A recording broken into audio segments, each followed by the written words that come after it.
3 tanesi. Bunlar da yapımda hızla devam ediyor. İnşallah halkımızın yardımıyla bunu inşallah bunları bitirip ilimle kayyum olur. İlmi de öğrenebilmek için o ilim mekanları lazım. Amacımız olan dünyayı ve ahireti iyi bilen alimlere ihtiyacımız vardır. Milletimizin önünü açacak, milletimize yol gösterecek, dinini de dünyasını da öğretecek büyük insanlara, büyük alimlere ihtiyacımız vardır. İnşallah Cenab-ı Allah müyesser eder, böyle devam edecek. Allah biter, onu da özellikle açacağız. İnşallah çalıştırdığımız işçiler dahil bütün masrafları da kendileri tarafından karşılanıyor. Özellikle teşekkür ederim. İlimizde bu kursla birlikte 6'sı merkezde, 3'ü Cizre'de, biri de İdil ilçemizde olmak üzere 10 Kur'an kursu faaliyette. 4'ü yapımı devam etmekte. Ve bunların da tamamlanmasıyla birlikte il genelinde 24 müftülüğümüz bünyesinde, Diyanet İşleri Başkanlığımızın himayesinde 24 Kur'an kursumuz faaliyetine devam edecek. Bunun içerisinde elbette ki Milli Eğitim Bakanlığımız, Milli Eğitim İl Müdürlüğümüz bünyesindeki okullarımızda verilen öğretim hizmetleri çok önemli. Bu hizmetler içerisinde müftülüğümüzle de işbirliği içerisinde manevi anlamda inanç değerlerinin öğretilmesi anlamındaki eğitimde gerçekten çok önemli. Bu konuda ne kadar etkin bir anlayışla ve birbirimize kenetlenerek yola çıkar, yola devam edersek inanın hiçbir nifak tohumu aramıza giremez, Müslümanların arasına giremez. Çok şükür bu sonbahar gününde böyle güzel bir etkinliği yapabiliyoruz. Peki bunun temelinde ne var? Temelinde güvenlik var, huzur var.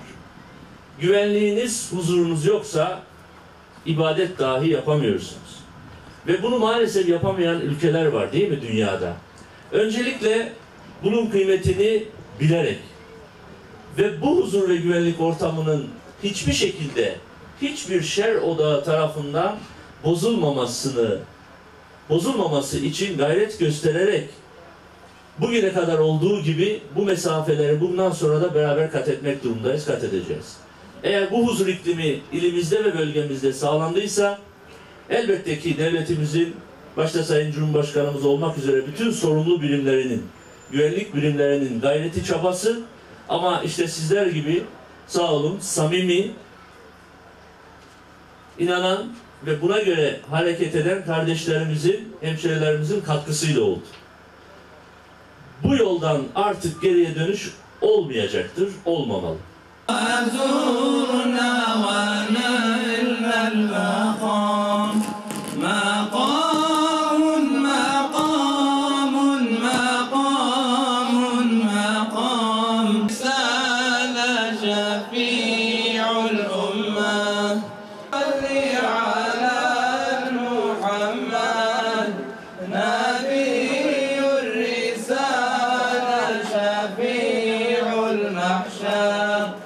اللهم صل على المصطفى الكرام عججنا وزرنا ونلنا المقام عند السؤال دعهم ببين سر حيال Hasan Naskeriye. یک جوان زانای که به مدرسه هاتیه پرورده کرم بویا mehvaneme. Dünyayı da Şırnak'ı da aslında ancak ilim ve alim kurtaracak, bunu çok iyi biliyoruz. Biliyorsunuz, mürekkebin akmadığı yerde gözyaşı ve kan akar ancak.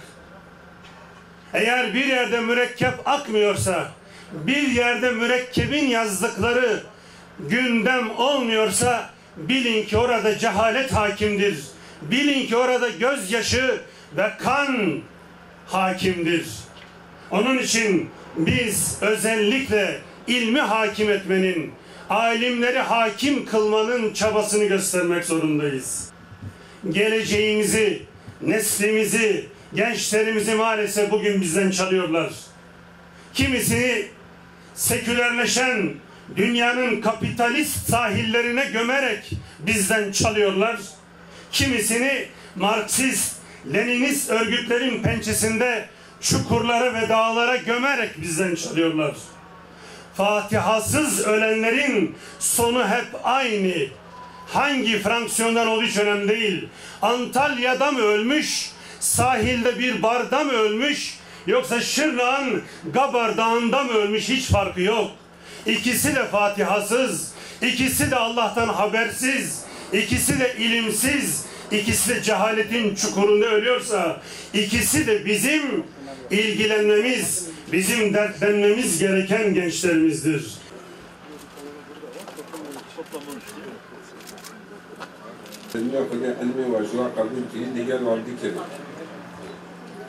Elhamdülillahi Rabbil alemin. El Fatiha.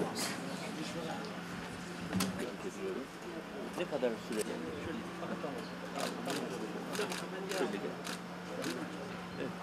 Çekiyorum efendim. Öyle mi? Hoş geldin. Ha gel şeyde de çektiririz.